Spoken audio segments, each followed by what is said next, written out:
அயோத்தி ராமர் கோயில் கட்டுமானத்தை பற்றி ஏன் அதிகம் பேசப்படவில்லை? இதன் பிரம்மாண்டத்தையும் அழகையும் கண்டு வியக்க தயாராகுங்க. யூஃபவுண்ட் யுர்ச்சி ஆண்டு ஆஸ்ட் 5ஆம் தேதி பிரதமர் நரேந்திர மோடி அடிக்கல் நாட்டினார். யூஃபவுண்ட் யுர்ச்சி 3 ஆண்டுக்குள் முதன்மை கட்டுமான பணிகள் நிறைவடையும் என எதிர்பார்க்கப்படுகிறது. 2024 ஆண்டுக்குள் மொத்த திட்டமும் முடிவடையும். ராஜஸ்தானை சேர்ந்த 10க்கும் மேற்பட்ட தொழிலாளர்கள் மற்றும் திறமையான கைவினைஞர்கள் இந்த திட்டத்தில் தங்கள் இதயங்களை ஊற்றியுள்ளனர். மொத்த செலவு சுமார் 1 கோடி ரூபாய். பான்சி பஹாட்பூரில் இருந்து 2 லட்சம் கண்ணாடி சிவப்பு மணக்கல் இந்த கோயிலுக்கு பயன்படுத்தப்படுகிறது.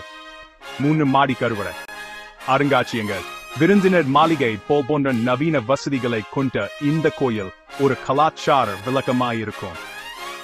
கலாச்சார மற்றும் ஆன்மீக